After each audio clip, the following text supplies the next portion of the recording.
Pension డబ్బు కోసం తండ్రి కుమారుల మధ్య జరిగిన గొడవలో కుమారుడు మృతి చెందిన ఘటన నెల్లూరు జిల్లా బట్టేపాడులో జరిగింది. మాముడూరు పుల్లయ్యకు 1వ తేదీ పింఛన్ వచ్చింది. ఆయన కుమారుడు మస్తానయ్య పింఛన్ డబ్బులు తమకివ్వాలని తండ్రి వద్దకు వెళ్లాడు.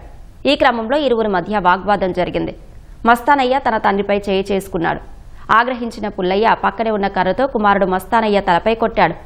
అతను అక్కడే కుప్పకూలి మరణించినట్లు పోలీసులు తెలిపారు. ఘర్షణ సమయంలో ఇద్దరు మద్యం మత్తులో ఉన్నారని పోలీసులు వెల్లడించారు. కొడుకులిద్దరు కూడా తాగిన మైకంలో మద్యం మత్తులు ఇద్దరు గొడవబడి పెనుగులాడడం వల్ల పెనుగులాడే క్రమంలో ముసలోడికి కొంచెం సురుగు తగలడం వలన పక్కనే ఉన్న కట్టె తీసుకొని కాళ్లపైన తలపైన కొట్టాడు. ఈ ఫోర్ హెడ్ పైన తగిలిన దెబ్బకు అది తీవ్రంగా ఉన్నది.